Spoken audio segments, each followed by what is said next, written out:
नमस्कार, मैं मांगीलाल जानी। 20 नवंबर को सरकार की अधिसूचना आती है, चित्रवाड़ा से अलग होकर झाप पंचायत समिति बनती है। संदेश साफ था, देवजी पटेल का गुट भारी पड़ा। स्वागत समारोह होते हैं, ढोल नगाड़े बजते हैं, फूल बरसते हैं। मंच से मंत्री अधिकारियों की एक कहावत को याद दिलाया जाता है कि आप जो लिखकर भेजते हो उसको कॉपी पेस्ट ही किया जाता है। साथ ही दावा कर दिया जाता है कि अगला नंबर झाप तहसील का है।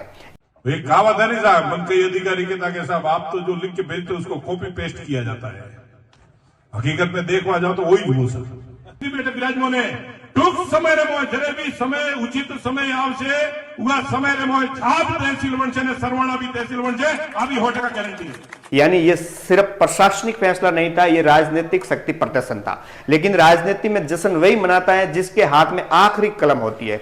40 दिन बीतते हैं, एक नई संशोधित अधिसूचना आती है, झाप का नाम उसमें से गायब हो जाता है और उसकी जगह भादुड़ा पंचायत समिति बन जाती है। और यही साफ हो जाता है कि लड़ाई झाप बनाम भादुड़ा की नहीं थी, ये लड़ाई देवजी पटेल बनाम जीवाराम चौधरी की थी। इसी राउंड में अंतिम बाजी सांचौर विधायक जीवाराम चौधरी मार ले जाते हैं। अपनी ग्राम पंचायत भादुड़ा को पंचायत समिति बनवाकर वे संदेश दे देते हैं कि क्षेत्र में असली नियंत्रण किसके पास है। अब सवाल ये कि बदलाव कैसे हुआ।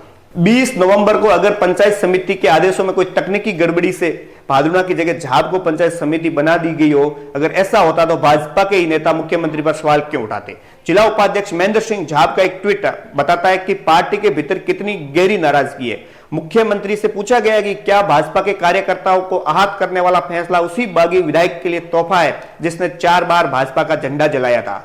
दरअसल पंचायत पुनः गठन का आदेश आते ही राजनीति शुरू हो चुकी थी। भाजपा से बागी होकर निर्दलीय विधायक बने जीवाराम चौधरी शुरू से ही अपनी ग्राम पंचायत भादुड़ा को पंचायत समिति बनवाने में जुटे थे।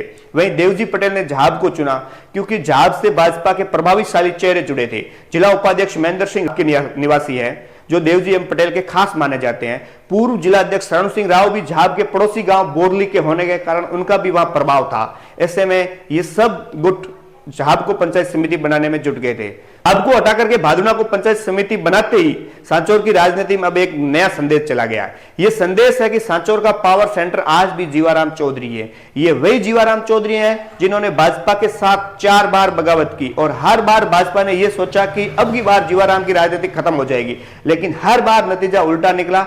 4 में से 2 बार जीवाराम चौधरी निर्दलीय चुनाव जीत गए और हालात ऐसे बने कि भाजपा प्रत्याशी की जमानत तक जब्त हो गई। 2023 में देवजी एम पटेल की भी उनके सामने जमानत जब्त हुई थी।